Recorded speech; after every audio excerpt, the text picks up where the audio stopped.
These are the top 5 things you need to do before you get your real estate license. The first thing you need to do is choose between going solo or going with a team. The advantage of going solo is you're not going to be paying any of your commissions to your team lead or to the team that you're working with. So on a check-by-check basis, you're going to be making a lot more money because you're going to be keeping 100% of the commission minus any brokerage fees. But the benefits of going with a team is they're going to provide you with a lot of support, they're going to provide you with training, and oftentimes they're even going to provide you with leads. So if you're looking to get into real estate but you're not really sure what to do, how to generate business, and how to close deals, then going with a team can be a really great option because they can teach you how to be a great agent. That's the option I went with when I first started, and it worked out great. But if you're the kind of person that just wants to do it on your own, you're a super go-getter, and you've got a great action plan ahead of you, then you can go ahead and go solo, and you can still be a great agent. You can make a ton of money, and there's a lot of great success stories from people who just started out on their own, they went solo, and then they made tons of money. So choose between going solo or going with a team, and let me know in the comments down below which one you're going with. Step number 2 that you need to take is you really need to choose a great brokerage. The brokerage that you choose can really help you become more successful selling real estate, especially at the start. Depending on the brokerage that you go with, some are going to be charging more in fees. They're going to have a cap, which is basically an amount of money that you have to pay out of your closings, out of your checks, up until a certain amount where you no longer have to pay the brokerage. For example, Keller Williams, when I was with them, had an $18,000 cap, which means that I had to pay $18,000 to my brokerage every single year, and that was paid via a 70-30 split, meaning out of each of my checks, I paid 30% of my commissions to my Keller Williams brokerage, up until the point that I hit $18,000 paid in total, after which I kept 100% of my commissions. Now, the benefit to going with a brokerage like this is they typically provide a lot of great training. Brokerages like Keller Williams, EXP, and Real Broker, who I'm now currently with, all have very similar models where they're going to charge you a certain amount, and you're going to have to pay that amount, and then afterwards you get 100% of your commission. And you'll typically get really good training and really good support when you go with one of these brokerages because you're paying them a lot of money, so you should get a lot of resources and training and even CRMs. But the downside obviously is you're paying a lot of money, and so if you don't really want to have to pay all of this money, $18,000 in the example of Keller Williams or $16,000 with EXP, then you can choose to go with another brokerage that doesn't provide you with a lot of support, and they just provide a flat rate fee that you have to pay out of each of your closings. But something else you really have to consider is not just the amount of money that you're paying these brokerages, but also what is the culture of that brokerage, how good is the name, how good is their reputation, especially in your local market,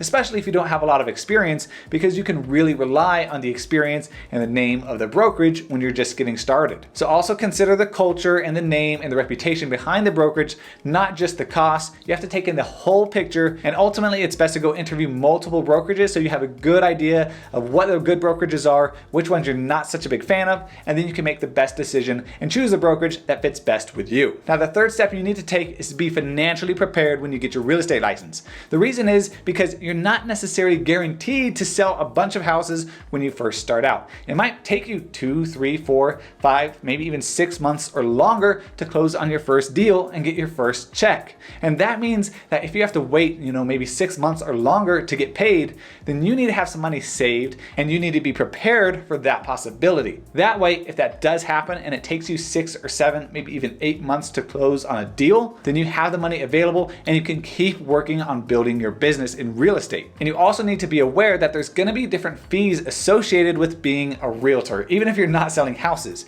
there's going to be fees and dues to the MLS, so that way you can see all of the listings and book showings. There's going to be fees to your office or your brokerage, and there's going to be different fees so you can unlock the box, the little super iBox, and you can get into the homes. And then there's also going to be fees if you're paying for any sort of lead generation, whether you're paying for Zillow leads, Realtor.com leads, maybe you're running Facebook ads or Google ads. All of those fees you need to take into account, so that way you're most prepared and you have the money you needed set aside, so that way you can start running your business and you don't need to worry about any money because you have plenty of it set aside. Now, the fourth step before getting your license is you really need to start building out your brand and your database. That means even before getting licensed, start telling everybody that you know that you're going to become a new real estate agent. That way all of your friends and family know ahead of time that if they're looking to buy or sell, then once you get your license, you can definitely help them out. And you should also start posting on social media or whatever platform that you use about becoming a real estate agent, and start providing value to people, to potential home buyers, and to people that might potentially sell their homes. That way you're seen as an expert, maybe even before you start actually selling houses and getting your license. Now, the fifth step step is knowing your market.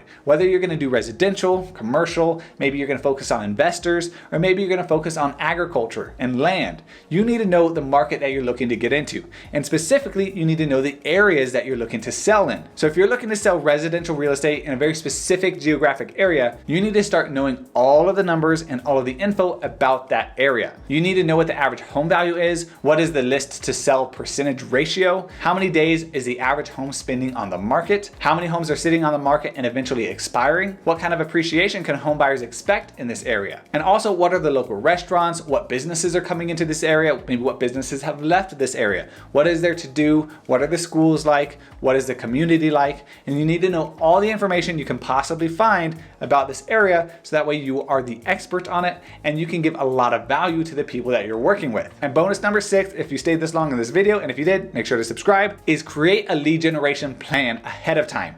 You need to know how you're going to get business. Are you going to get business by joining a team and relying on their leads? Are you going to be running Facebook ads? Are you going to be door knocking? Are you going to be going and putting your business cards in another business that's going to support you? Are you going to put out flyers? Are you going to circle prospect? Are you going to call FSBOs, expires? Are you going to call properties that are about to be foreclosed on? What is your strategy to gain new business, and how are you going to do that consistently every single day so that way you're successful, you sell a lot of houses, and you make a lot of money? Thanks for watching. Let me know what comments you have down below, and I'll see you in the next one.